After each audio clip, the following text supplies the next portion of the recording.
This is the Be One Change One podcast, where our mission is to help listeners define values, practice integrity, and inspire change. Our vision is to mentor men and empower them to achieve more by taking responsibility for shaping their own lives. He's CAS, an evolving man who has been shaped by adversity and continues to grow through his imperfections. And he's Roscoe, an imperfect work in progress that tries to suck less every day. Between us, we have over 40 years of Air Force fighter pilot experience with countless hours as trainers, instructors, and mentors. Join us and learn to take responsibility for your own life as we dive into subjects from leadership to resilience to vulnerability. Be the one who changes their course. Be decisive, driven, and purposeful. Set the example for others. Lead. We wish we'd had this show when we were younger men. Be the one. A little I'm bit. not prepped for anything in particular. Yeah, I as usual, I have no notes. Well, let's just start off with the chaos of October. I know you and I both have been kind of, in the foxhole in the hand grenade pins for a while. Yeah. For different reasons. Some of it's good and some of it's not so good. I say not so good. Like, if you want to classify stress, it's probably negative stress, but stress can be a good motivator. But I know me personally, dude, like trying to maintain focus on my physical goals is really hard right now because, and I know that you feel this too sometimes when you're training for something that's so far out on the horizon and you start, like you're doing a 6-month training plan on something. Yeah. By the time you get to about like month 4 or 5, you're just like, come on already.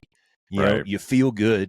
You're like, can I just go run the fucking race? You know, and you look at the calendar and you're like, fuck, I still got 5 weeks to go, and that's kind of where I'm at with that one right now. And I know you just finished a race, so you're kind of almost like starting over or restarting a process. I don't know. I think the thing that comes to mind in moments like that is because we were just talking about this a little bit in the pregame. Dude, if you want to achieve something, if you want to do something, if you're really going to dedicate to something, there's a certain level of focus and consistency that you just have to put into it. And that's just a period, dot, full stop. That consistency, because trust me, dude, there's plenty of times where I'm like, do I really need to run fucking 6 miles dude. a day? Yeah. Do I really need to do this hour-long workout and then go run 5 miles, for the strength training program that I'm on, or, especially when I'm traveling and I get into, Kansas City at 5:00 Kansas City time, which is only 3:00 body clock time, but I hate working out in the afternoon. And I have every reason to just go, it's a short overnight. I'm hungry. The bar's right there. Like, do I really want to go spend the next 2 hours, working out and then rush to my room, get cleaned up, try to eat real quick, and then I pretty much have to go to bed, right? Like, but yeah, I do.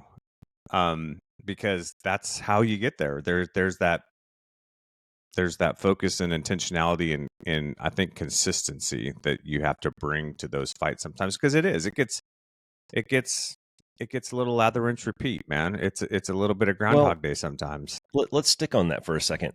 I think there are people who are extremely disciplined, self-disciplined, who have a clear vision of where they want to be and what they want to be and who they want to be. And they have the path laid out in front of them. And just because you have the path laid out in front of you, either by your own doing or somebody else providing it for you, you still have to walk down that path. You still have to do the work, right? And I think there's a lot of people out there who are self-motivated, self-disciplined, can make those really hard decisions of doing the shit that you don't want to do. But then what about the other people?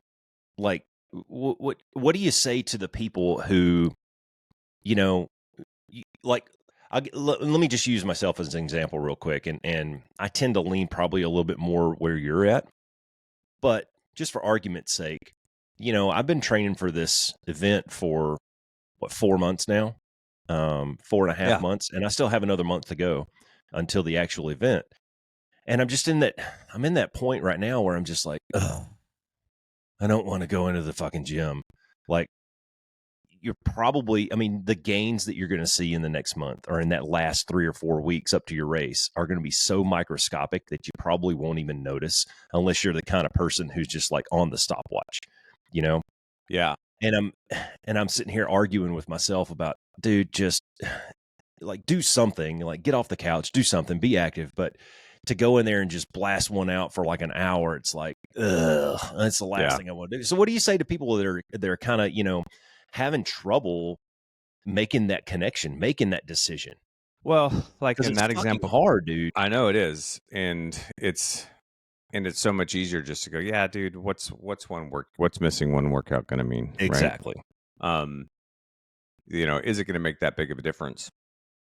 I don't know. Maybe not. But that's where I would say, that's where the consistency is key, because maybe it's not going to improve greatly your time for the Spartan. Maybe you're not going to shave off more than a second or two by staying consistent, but are you going to prevent injury because you're keeping your body loose? Yeah. And because, are you going to, or because with whatever kind of routine you have, you're building some more stability strength that when you do roll your ankle on race day, it holds up and, you're not limping off to the side and unable to finish. I mean, I don't know, That's right? exactly what happened to me when we ran ours last November. Your knee, we right? got like 4 or 5 miles in, and then my knee just kind of said, "No, I'm done." Yeah, or is it, endurance? I mean, you don't know. And that's why I think you just have to go. That's why consistency is so important. Because the reality is, if you miss a day, is it that big of a deal? No, but if you're also the kind of person who you miss one and then that's a the next slippery week slope. that turns into 2, and then, right? And now it becomes an issue, right? Because you start giving yourselves these passes, and it takes you off of the plan you set, the goal you set, right? And so, I mean, yeah, I think some of that is self-inspection, right? Some of that is knowing and understanding who you are, and because we all have our patterns, right? And if your pattern is, I'm going to start, I go really hard, and then about halfway through, I end up easing off, and then I ease off more, and then I don't achieve what I'm supposed to do. Well, there's your sign, dude. Don't fucking do it, right? Just stick to the plan. So now that's not to say, if you're really self-disciplined, I mean, there's days where I taper things off a little bit because maybe I'm a little sore or I don't want to push something because my back's not feeling just right. That's different. But yeah, man, I don't know. That would be my answer. I think the consistency is key because you're also proving to yourself that you can do it when you don't want to. Because guess what? When it comes race day, you may get to parts of that race where you're going to be like, dude, I don't want to fucking do this anymore. This sucks. But, so you build up a little resiliency through that process on your own there too. And you're also teaching your body, and your mind to know that, yeah, dude, I can feel tired and I cannot want to do this, but I can still do it. Like I'm still capable of going to the gym and knocking this thing out in an hour. So, well, it's those moments, I think.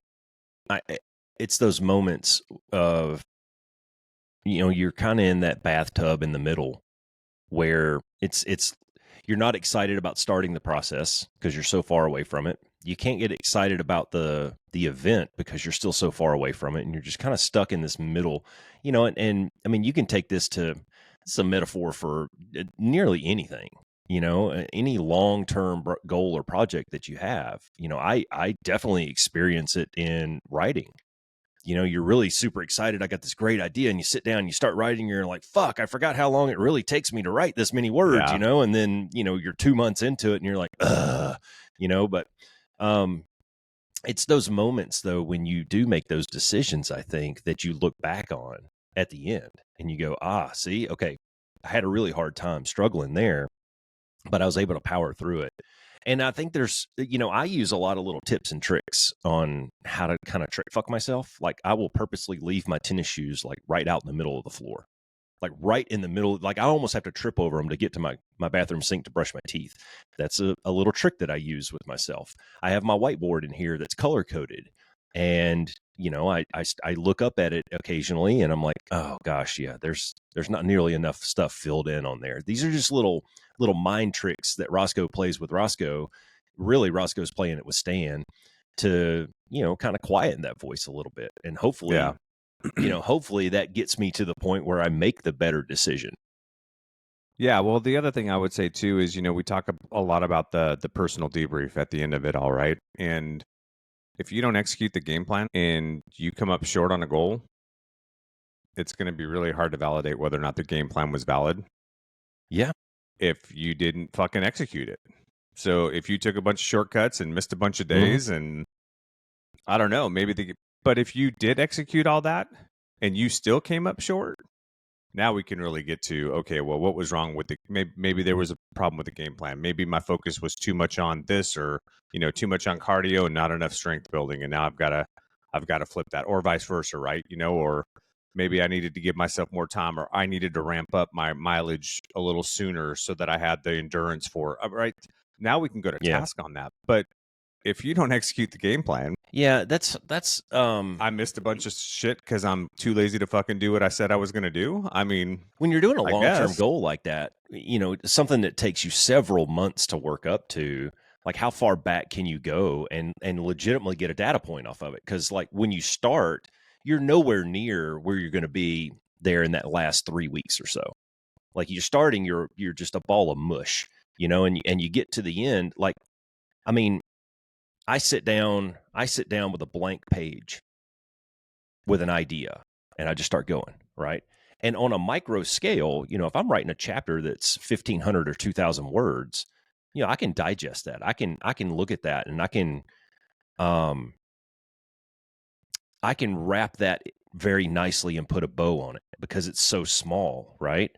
But when you talk about putting together a big project of 90,000 words, like when I sent you one of my manuscripts and you read through it, man, you guys poked holes all in it because that thing is so big, so to speak. It's very difficult to find all the nuance in there for sure. Because you're almost blinded by the repetition of it all. Yeah. You're just like, okay, well, I'm going to just go for a run again. And oh, there's my heart rate. Okay. And you're not really, I mean, it's almost like you're going through the motions almost. And you're just kind of, phoning it in a little bit. And so how far back do you have to go in that whole process to get a good data point? Like you said, well, maybe I could have increased my mileage a little bit further, a little bit sooner. Well, could you have really? Like, I don't know. I don't remember what my body was like in June. I don't know if in June I could have survived a 13-mile run. Sure. But I think, and so it becomes a little bit nebulous the further away from the start finish line that you get. I think so. I can agree with that, but I also think that that's also where the consistency is key, right? Because like running is a perfect example. If you're not a runner and you're listening to this won't make sense to you. But if you are a runner, this will, dude. I know I'm faster than I was a year ago.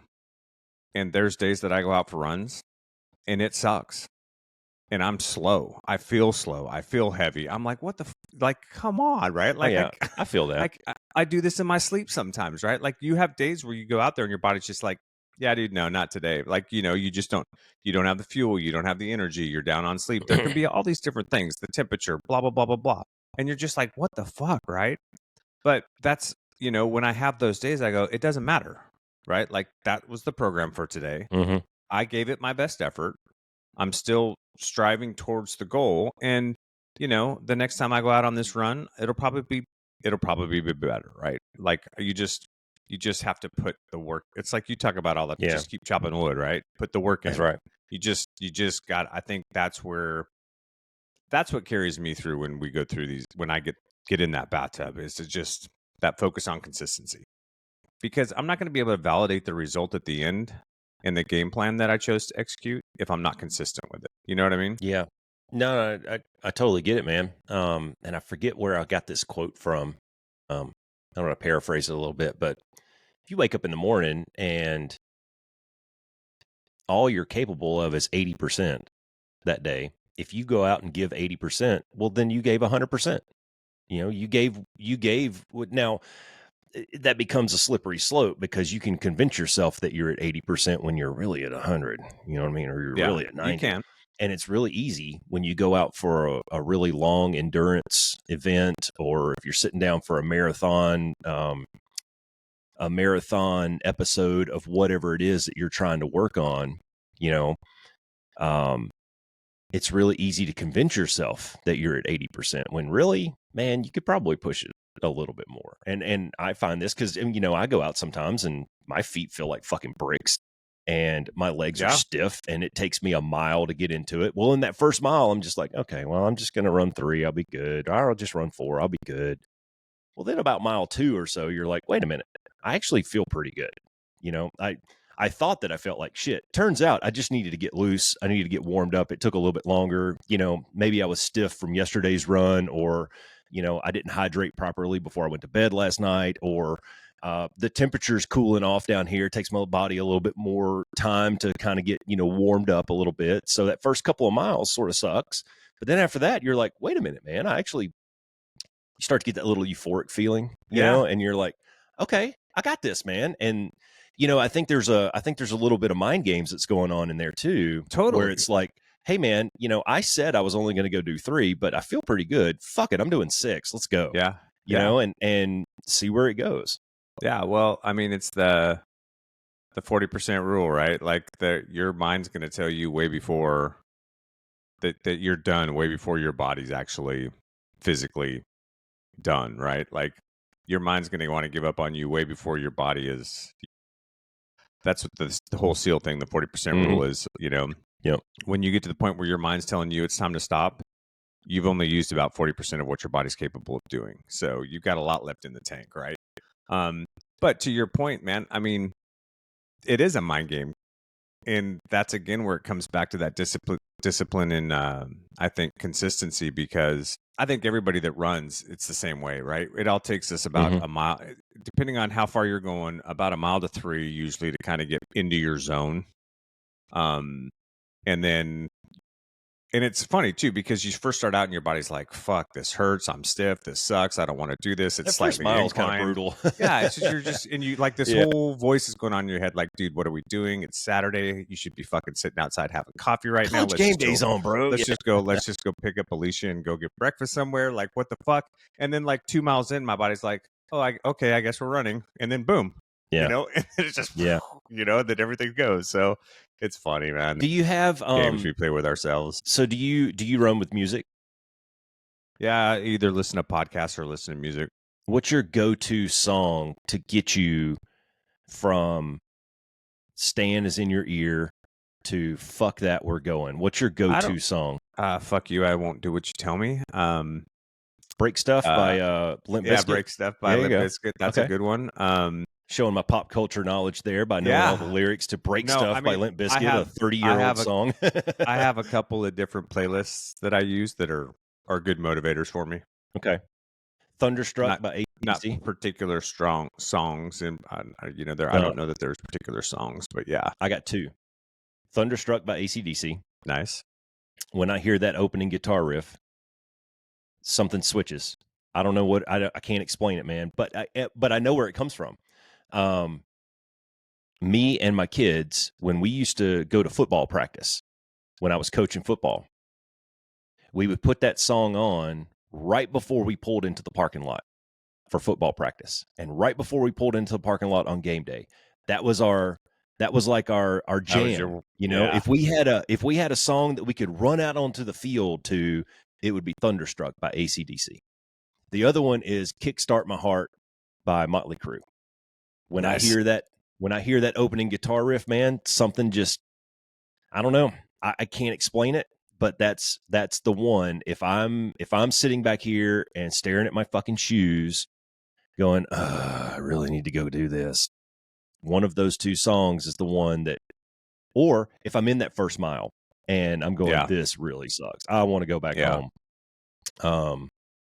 One of those 2 songs will kind of put me into another mental state where I push over that hump a little bit. Yeah. I do it. Yep. I do it with, I did it when I was going into my union negotiations with my company.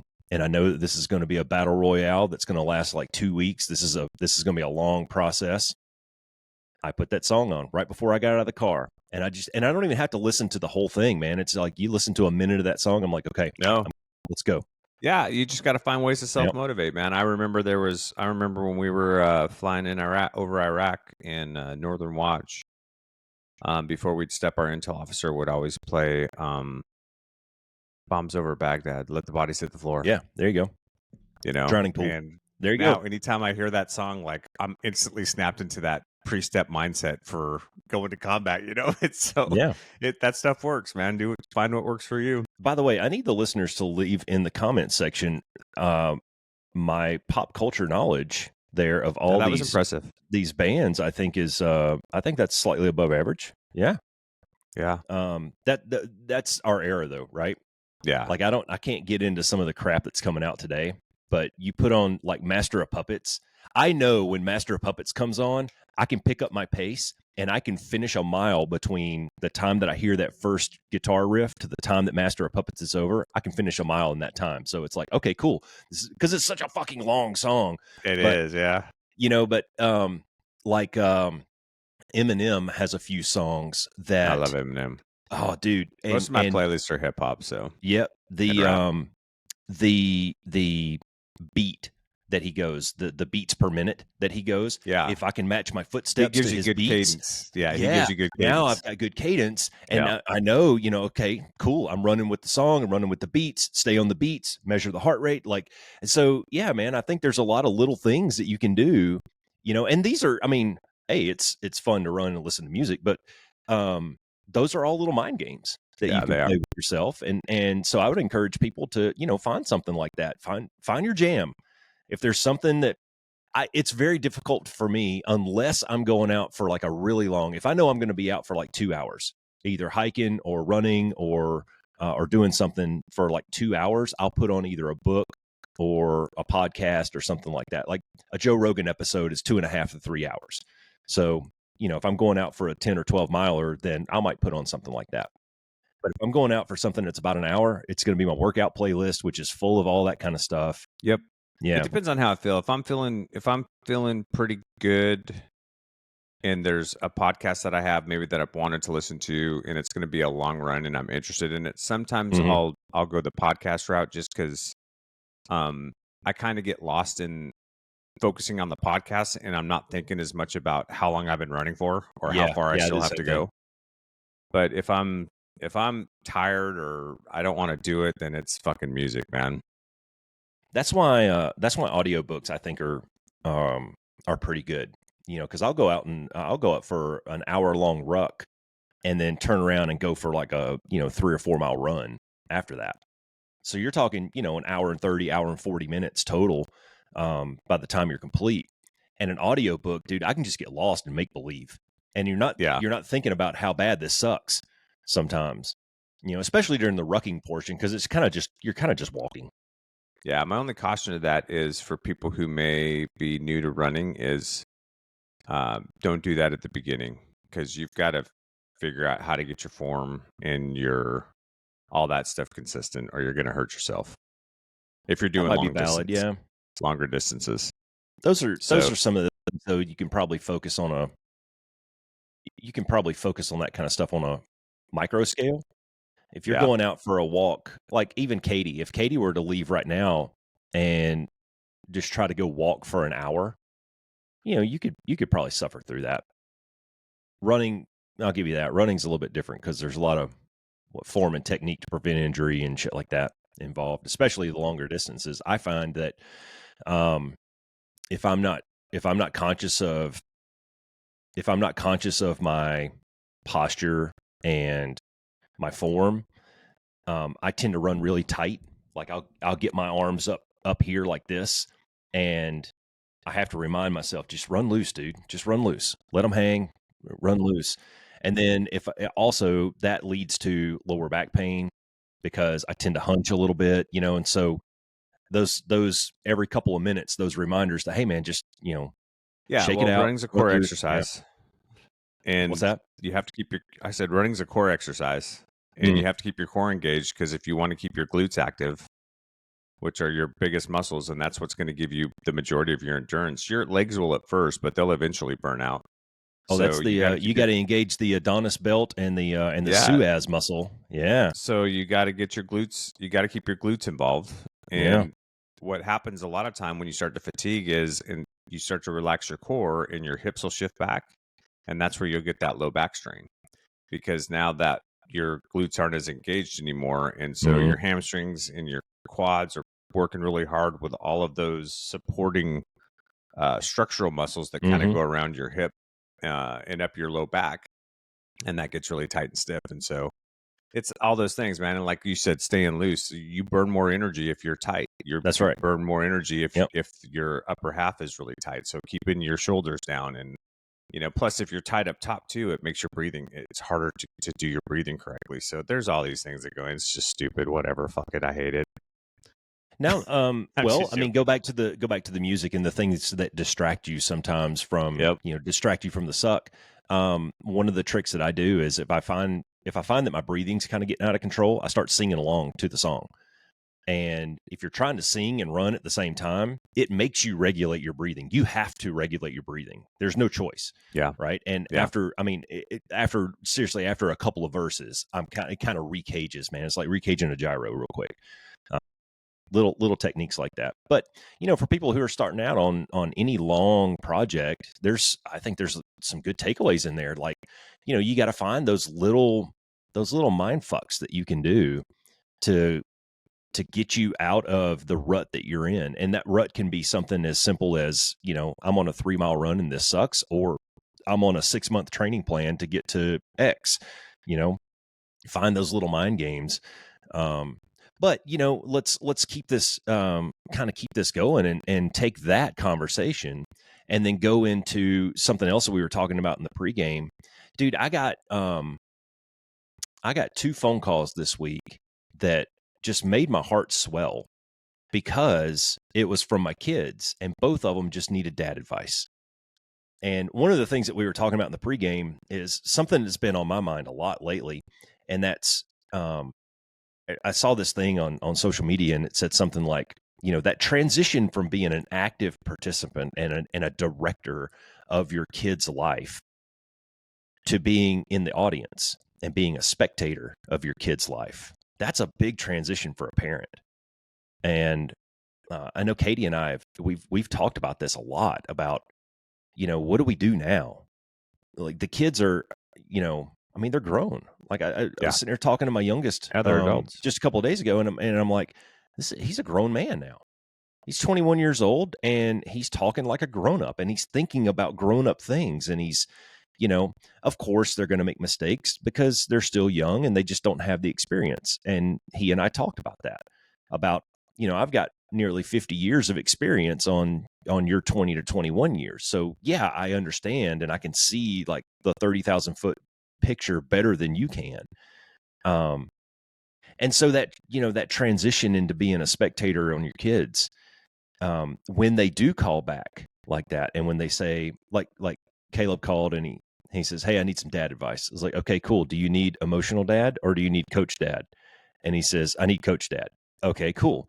And that, in debrief, as I was thinking about this, I was thinking about just that simple question that I asked him to frame the conversation, because they don't always need coach dad. Sometimes they just need you to say, "Man, that sucks.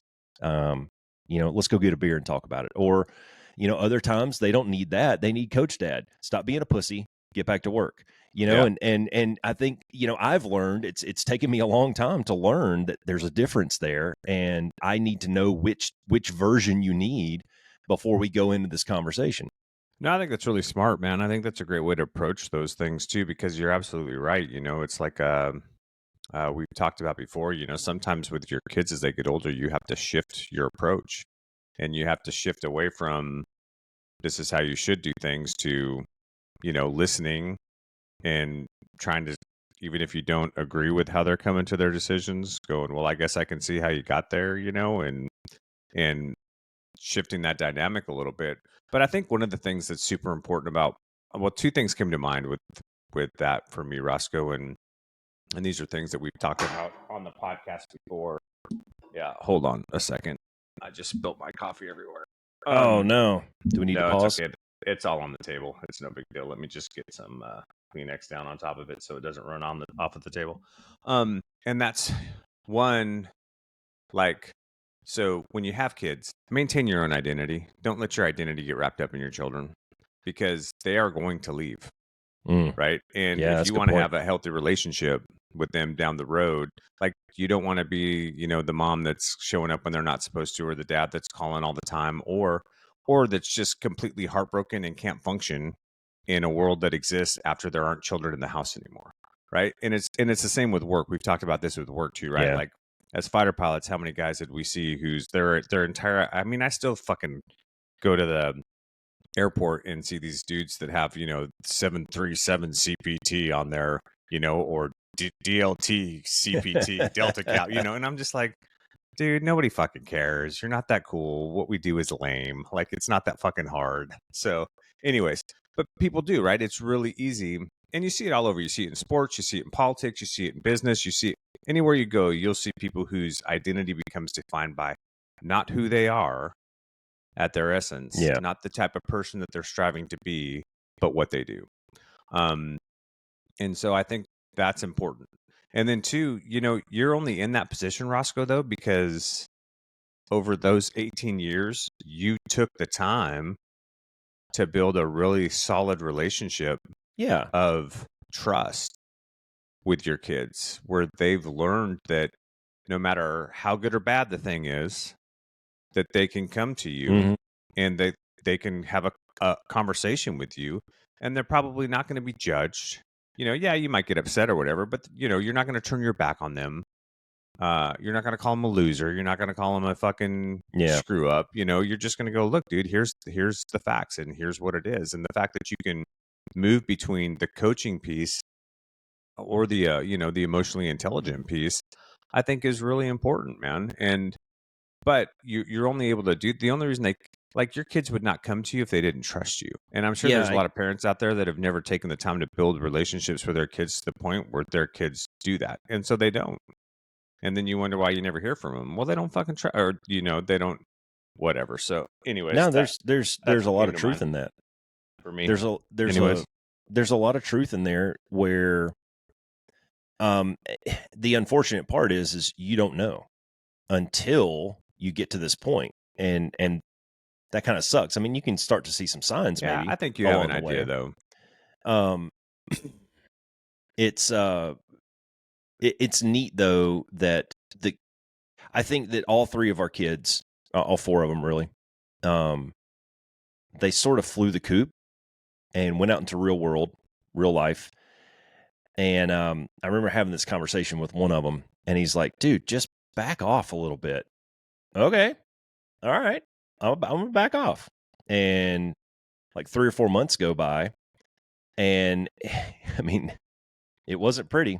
He had tried to do life on his own, and it didn't work the way that he had envisioned it, I guess. And he came back, and that's the message, right? Is they come back. If you've fostered and you've guided and you've instructed and educated, they come back because they realize, man, it's a big world out there, and I don't have all the tools yet. I've got a good many of them, but I don't have all of them yet. And so that's refreshing when they come back and they're like, Dad, okay, let's talk. All right, cool. And Caleb and I sat in here the other night, and we had some good, reflection on some of that. And good on him. He showed a lot of humility where he admitted it. He goes, yeah, I tried it. I fucked it up. I came back. And so, that's awesome to me. And the other kids calling and he goes, hey, I'm at a point where, I've tried to do this and I've tried to do it on my own, but I don't know how to do this. All right, cool. Let's we had an education on brainstorming. So this is what brainstorming is. We're just going to throw spaghetti on the wall and see what sticks. And so we had a 30-minute conversation. And at the end of it, I was like, okay, well, after all of that, what's 3 big things that you can take away from it? And he wrote some stuff down. I was like, there you go, man. That's all it takes. Sometimes you just need somebody else to talk it over with, Yeah. And I'm glad they chose me for that. Yeah, exactly. And I think, well, in when you allow yourself to be used in that way too, and to not be judgmental with them, but to just try to kind of, coach and teach and help demonstrate how to do things, it just builds more trust, man. And then they're just going to keep coming back more and more. But I think one of the things that you hit on in there is something else that we've talked about that I think is very difficult to do as a parent, and that's letting your kids fail. Because guess what? They're going to come to a point in their life where they're old enough and they're going to think that they know what they're doing. Oh, yeah. And you can see the impending train crash, and you can try to jump in front of it if you want, to make them stop the car. But if they're just going to run over, you're going to get pissed off or swerve around you if you do. Mhm. And sometimes you just have to go, yeah, dude. You just have to sit there and let them do that because let's be honest, if we reflect back on our own lives, we all did the same thing too. Oh, yeah, You get to a 100%. point where you think you got it figured out, you're going to make your decisions for yourself, and then all of a sudden you realize, my decision making kind of sucks. Maybe I should, phone in. Maybe I should phone a friend. Yep. Maybe I should call dad. Maybe I should call mom. Maybe I should have a conversation about this before I just jump off the bridge. And so, I think it's good to give them that space. And then when they make mistakes, not be like, you dumb motherfucker. Why? I could have told you that. I saw it coming a mile away. I'm so smart. Yeah. You're so dumb. I'm the best. Don't do that. Just go, yeah, well, that's where you can go into a little bit of coaching mode and go, yeah, man, so what do you think we can learn from this? Or, what do you think, how do you think you should approach it next time? That's what I try to do. I try to ask leading questions that get them to start thinking about the things that I wish that they would have thought of before they did what they did. So, yeah, it's and funny. It seems to work It's pretty funny well. you said, and I think that's probably the instructor coming out in us. Yeah. The first thing I did when he said, I need coach dad, I was like, okay, what's the problem? And he laid it all out for me. And the next 5 minutes was me asking him questions. And the first question was, okay, so anything of all the things that you have right now, is any of it a surprise to you? No. Okay. Of all the things that you have going on right now, did you volunteer for all of them? Yeah. Okay. So you can kind of see where this is going. Like this, you did this to you. So it turns out it was actually no big deal. It was just he's in a time right now where all of the projects that he's been working on for months are starting to come due. Yeah. And he's stressing about some deadlines. Everything's coming to a head. Yeah. And he just knew he's staring down the barrel of a gun, knowing that the next 2 or 3 weeks are just going to really suck. Yeah. Because it's going to be long days of final touches and putting bows and ribbons on things. And it's daunting sometimes, especially for a 21-year-old kid, Oh, absolutely. I mean, when you and I are facing deadlines, even to this day, it's like, oh shit. All right. But there's some great takeaways from that too, grind, right? Like, there's some great takeaways that he can learn from all of that as well, right? Like, one, maybe not take on as many projects or volunteer for as many things, or if or have a horizon timeline, where there's, all these things are going to kind of be due around the same time. And so start breaking out, getting ahead of some of them a little earlier. There's all those things that you can learn from it. Yeah. And, one of the things you kind of hit on it there. One of the things was you found your limit. And that's an important lesson to know. And I gave him a really long story. I won't go into the full details, but that fall of 2017 that I was getting ready to retire, I had pushed the I want to retire now button. So I'm out processing the Air Force. I had no idea what I was going to do in life after the Air Force. What does a Wizzo do at the home of the single seat fighter pilot? I was nervous as fuck. I started studying for a PMP certification that took a tremendous amount of bandwidth because everybody that I talked to said that was probably the hardest test that they've ever taken.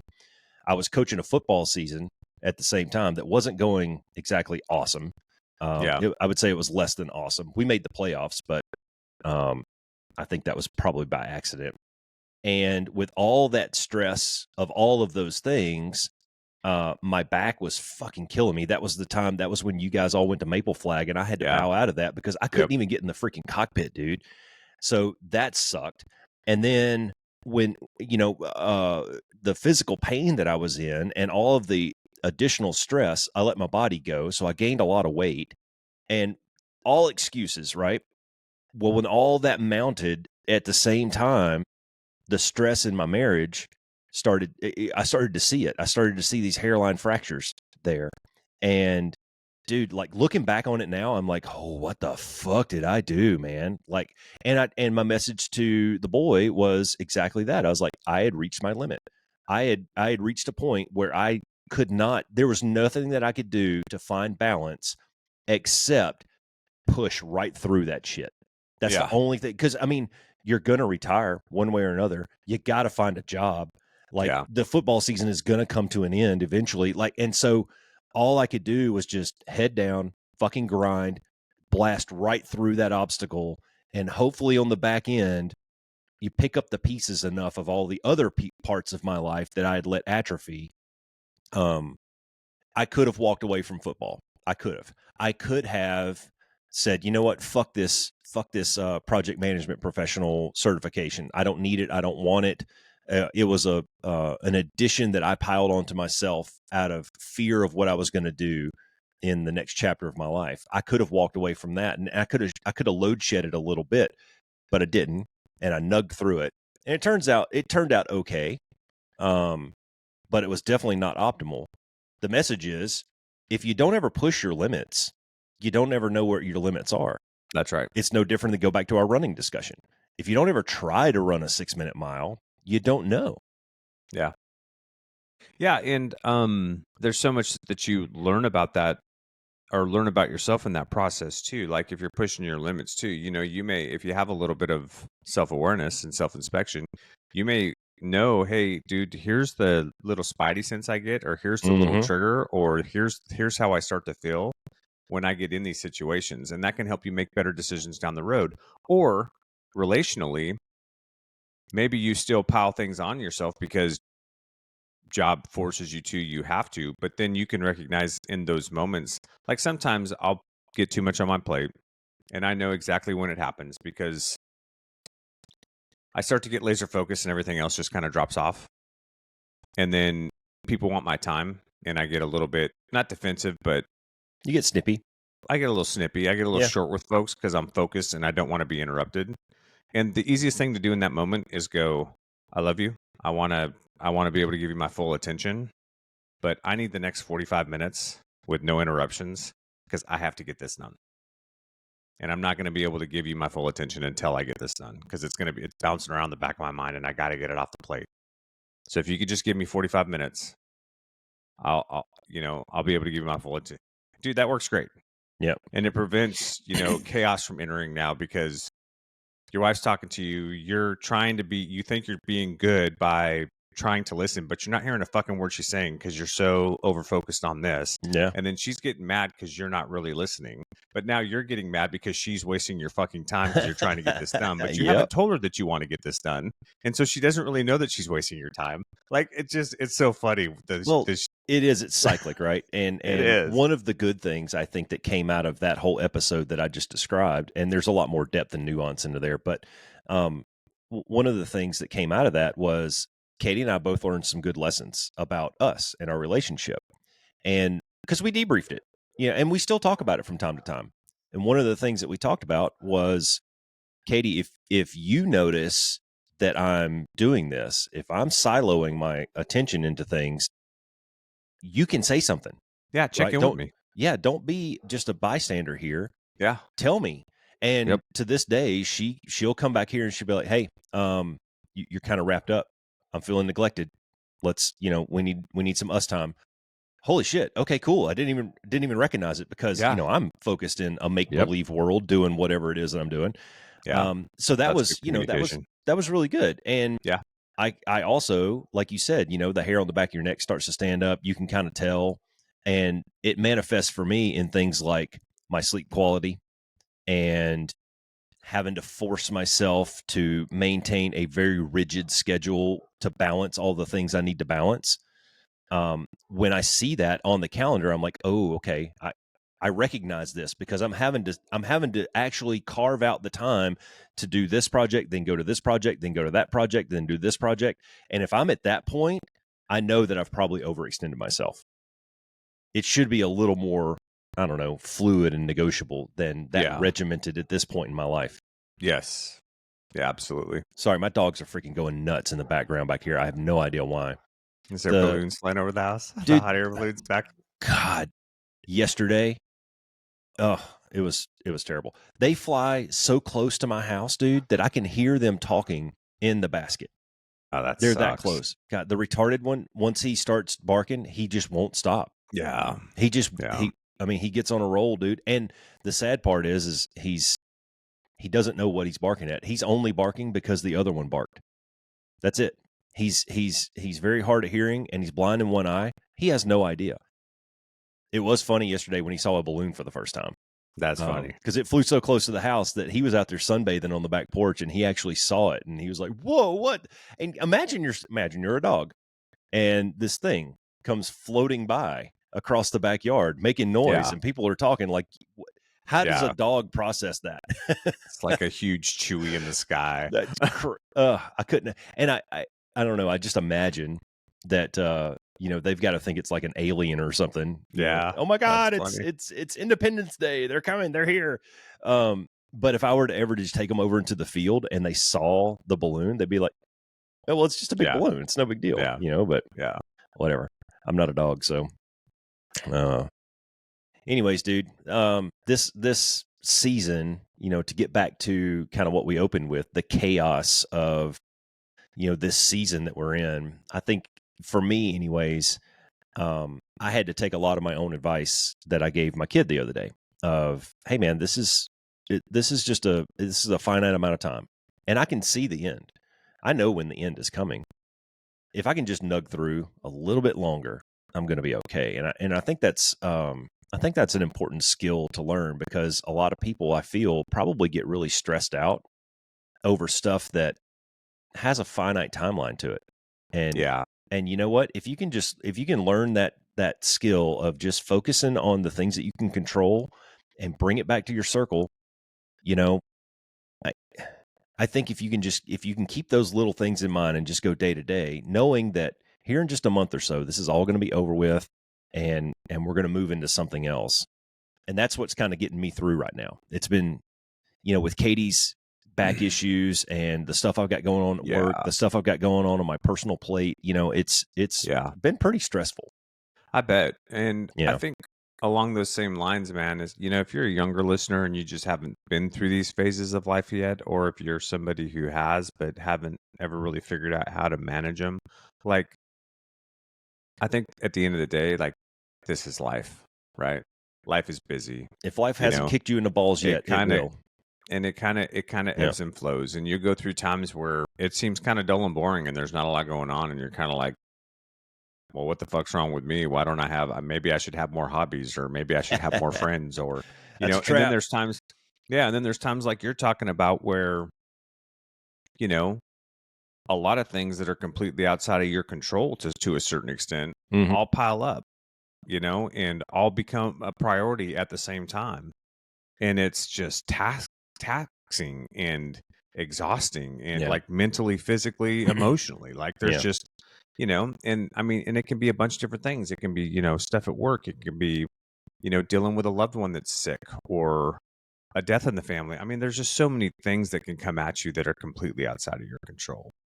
And the best thing that you can do in those moments is use your skills, all the skills that we talk about, to try to figure out how to maintain not just your own sanity, but your relationships and all of those things, and how to move through it, and how to operate in those environments, and how to try to find and strike balance in the midst of that chaos sometimes. And, recognizing what you need to do for yourself to keep yourself sane in that time. And to also recognize that, yeah, dude, the next 3 months are just going to fucking suck. And I'm not going to have a lot of extra time, and I'm just going to have to nug through it and push through it, and communicating that with the people that you love so that they understand, hey, here's what's going on. Here's the objective. Sorry, but just know that, set expectation. Like, there's all these things that we talk about, things that you can do to manage this, because guess what? This is life. But that's the fun of it. That part of the fun of that is that we have to figure out how to make it all work, right? We have to figure out how to balance it all, and how to come through it, how to show some resiliency, right? recognizing strength and weaknesses of ourselves and pulling people in on the things that may be weaknesses for us to get help when we need support in times like that. Delegating when we need to, things like that. Like these are it's all the stuff that we talk about, man. It's that opportunity to figure all these different pieces out and to, hone those skills and find ways forward. As you get older too, I think it's a tragedy for those people that have these periods in their life where they do get kicked in the balls repeatedly over and over, and they have, if they were to take the time to look back and really analyze that stuff, man, you just got offered an opportunity to gain so much valuable experience, and all Or these good insight. lessons learned.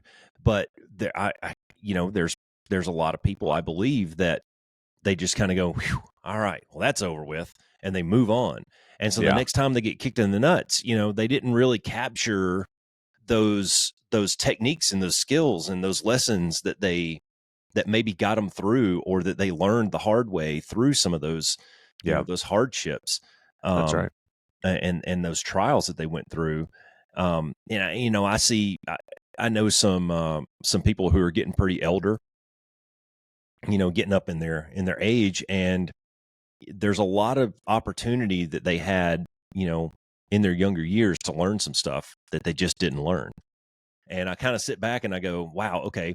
And well, here's another point too, is I'm looking at this, 20, 30 years younger than they are, going, okay, what can I learn from their mistakes? Let me write that down real quick. Yep. One of the really fun questions that I like to ask people at work, because I work with some guys who are, a little bit older than I am. They're probably getting really close to that age where they're getting ready to hang them up, right? And just go fishing and golfing for the rest of their life. And I like to ask them all, I was like, dude, what's your end game? What's that decision come down to?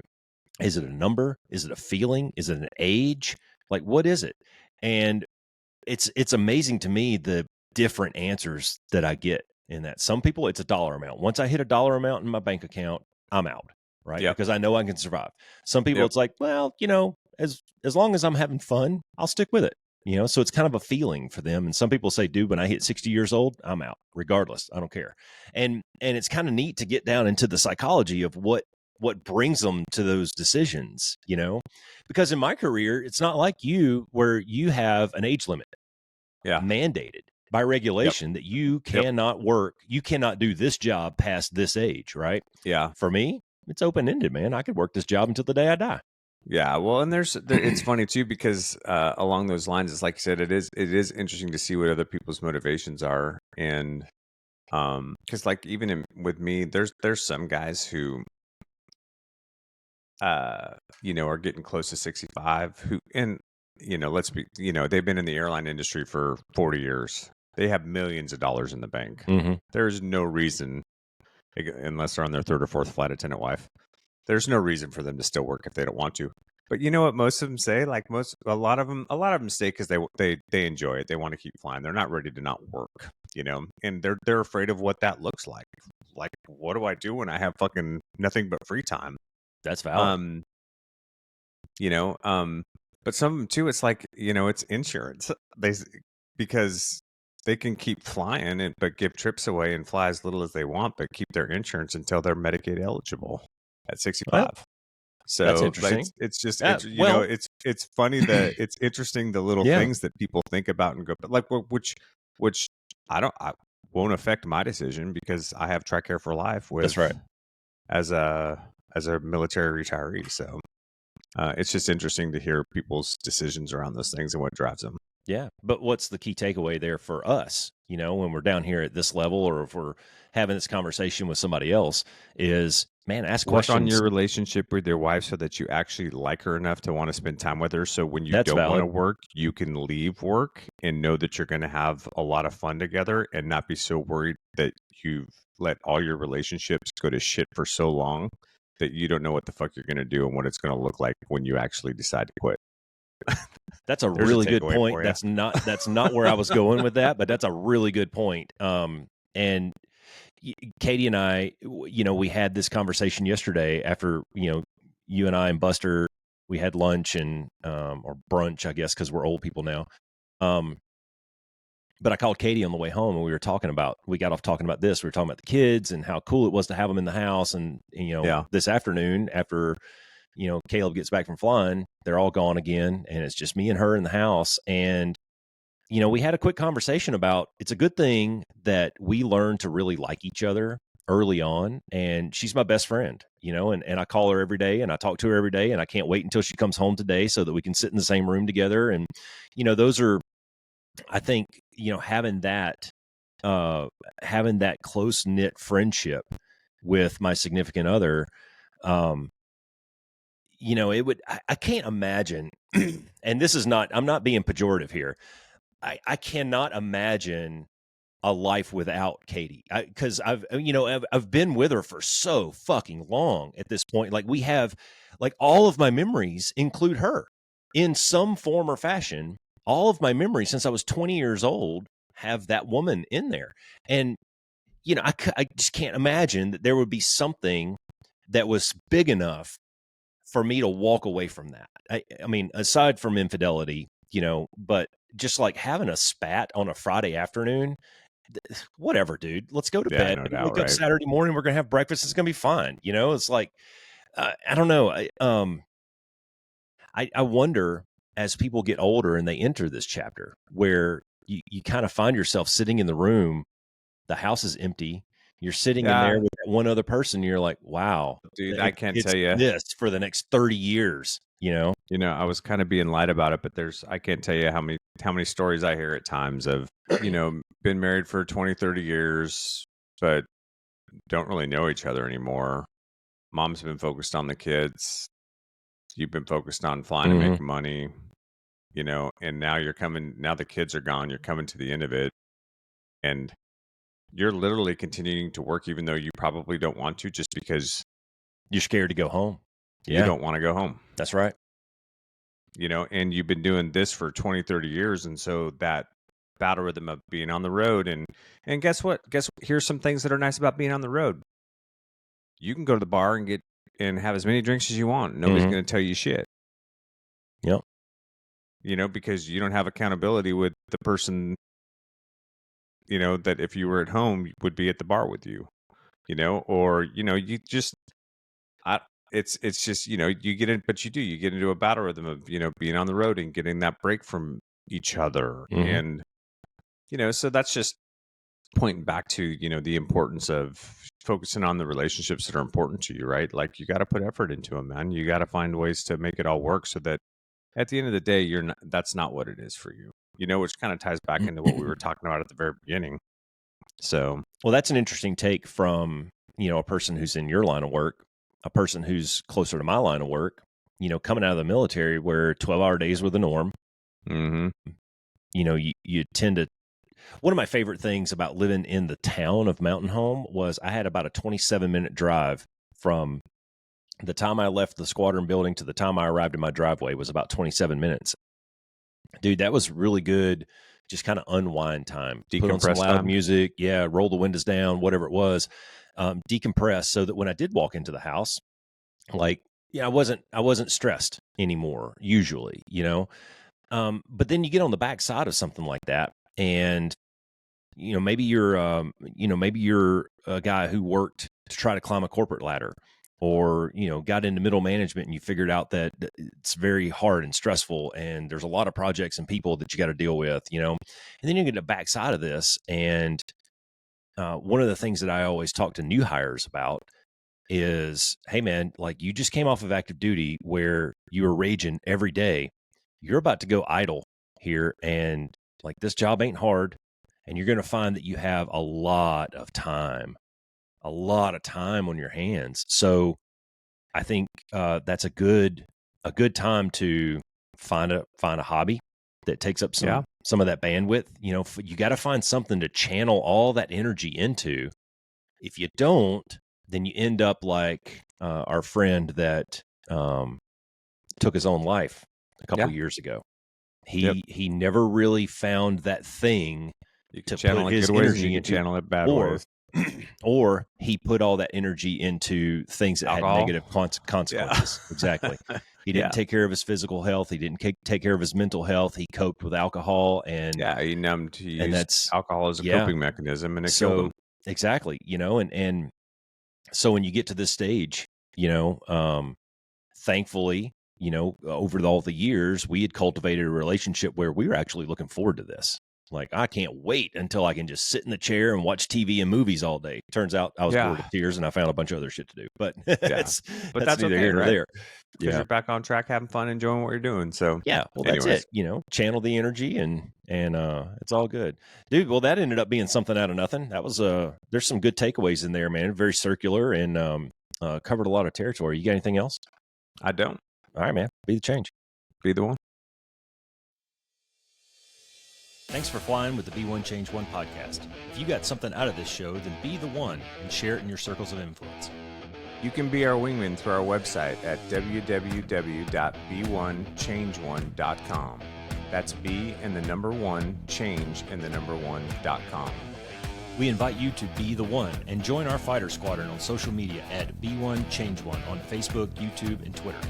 You can follow us at Paul Roscoe White on Facebook, Instagram, and LinkedIn, as well as Roscoe's website, www.paulroscoewhite.com. You can email us from the website, and please leave comments, share, and ask questions, or leave ideas of things you would like to discuss on future podcasts. Most importantly, be the one that helps us win the algorithm by leaving a review on whatever platform you're listening on. Thanks for joining. Until next time, be the one.